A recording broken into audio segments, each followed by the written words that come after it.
After you have a solid plan and your financing is set up, most buyers immediately fall into the next trap. It's fun to search, but it's hard not to search emotionally. So you get on Zillow, realtor.com, or any third-party website, you end up scrolling endlessly, falling for the pretty pictures, chasing the shiny kitchens, and imagining how that floor plan works out for you. But that's not a strategy so much. That's more like playing roulette. And that's not what we're doing here at all. So here's how we search smarter and not harder by doing research before we even go out to the property. Now, when we search for your home, we don't search with the pictures and the feeling so much first. We shop with metrics. Now, it's up to you to check out the house and go, hey, well, it's up to you to fall in love with the house however you want to fall in love with it. But we've already set up a plan beforehand to know the criteria that we're looking for. So if it's met that criteria, we send you the houses, or I send you the houses, and you go, hey, this is already fitting the criteria. I love this house. Like, that's your part. The next piece is to say, hey, Matt, what's the next step here? And here's what I actually look at, and I'll follow this up with a video of us actually doing it, or of me going through and analyzing the property. But something that we're going to look at from a high level is price per square foot. So are you getting a strong value for the area and the price point? If it's a really low price per square foot for the area, what it normally dictates, for example, if the area is selling for 250 a square foot and this house is $100 a square foot, that indicates that the condition might be bad from the outset. Now, on the other side, if it's $450 a square foot, then that could be an indicator of something else, right? So we want to know, are you about to overpay because just because the listing photos are nice? The other thing we're going to be looking at is days on market. If the home is sitting longer than normal, we want to know why. If it's back on the market, we want to find out why. Is it overpriced? Is it just got bad pictures or something like that? Or is there something actually wrong with it? So, um, from the neighborhood perspective, it is a fair housing violation to get any, and we can get you the full list here, but we don't want to look at race, creed, or any of those other things that would get you in trouble. And my response to you would be, look, my I will follow your lawful instructions within the confines of the Fair Housing Act as well. So if you're like, oh, we don't want a bad neighborhood, I go, well, let me point you to some statistics or some metrics to show, like, if bad means violent criminals, then there are spots that we can go, hey, in the past, this area has seen more than the statistical average for Mecklenburg County, for example, or other counties. And we say, hey, this area has a higher crime rate. There's ways to get that stuff. And that's helpful when you're narrowing down a neighborhood that you're looking at. So we look at the full experience as well. We can look at schools, commute, resale, and amenities. One thing that we're always looking at is resale value. And if there's an issue with the house because it's been sitting on the market for a long time, then you know you look at the pictures, you go out and see the house, and you discover, oh, this one room, or this one space, which is 5 rooms, should only be 1 room. That's something that we would call functional obsolescence, and we would say, you know what, this is probably going to be harder to sell in the future because it has 5 rooms instead of 1 room. um, Seller motivation clues, these are a lot harder and situationally specific. But is the seller itching to sell, or will you have to pry it out of their hands, basically? And there's techniques and questions we ask to try to get as much information as possible. But here's a reality check. Budget matters here as well, because remember, if you're approved for a high amount, it doesn't mean we're always shopping at your max, right? We stick to your budget, we stick to your range, and you decide that fits your goals and your comfort zone. So, for example, if you're looking from 5 to 550 and it's tight with a 550 house, and the house has a bad roof and some other issues with it, and you're going to end up spending 575 to fix all those issues and be in the house, it's not really worth it as much. At that point, you should probably be looking in the 525 range at most. Now, there's financing options to look at that, but remember, everything that you finance is always going to increase your monthly payment.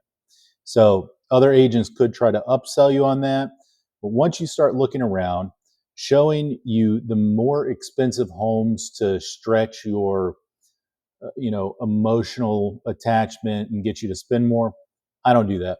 We stick to the strategy, not sales, not sales pressure. We don't have to get you to come into the house and go, hey, can you imagine pouring this cup of water from your faucet looking out the kitchen window, or whatever else, right?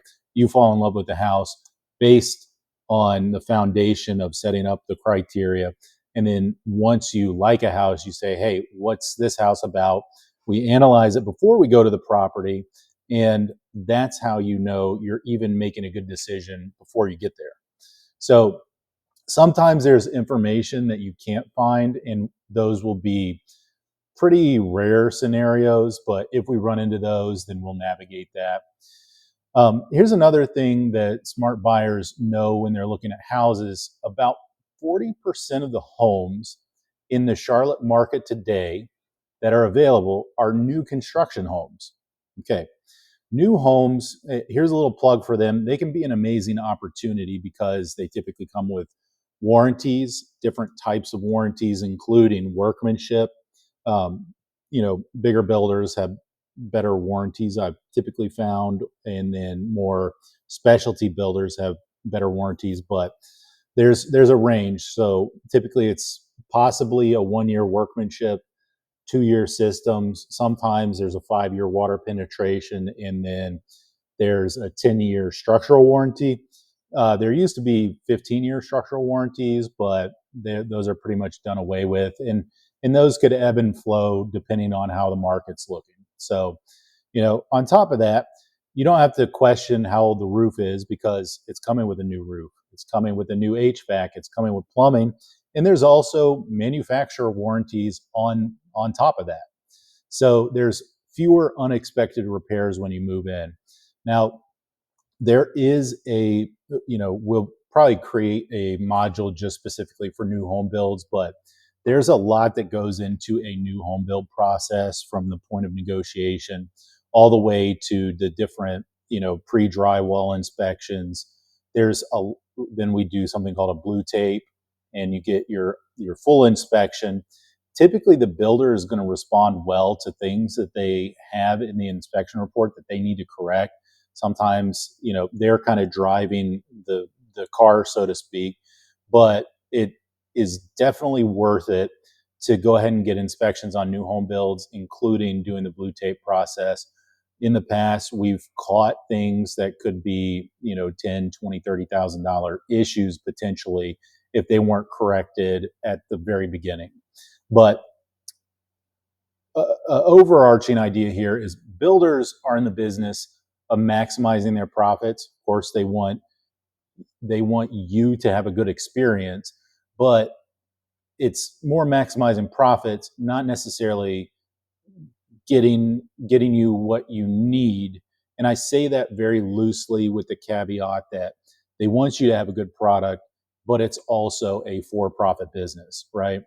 They have their own agents, they have their own contracts, and they're designed for their benefit. If you delay the closing, there's typically a fee associated with that.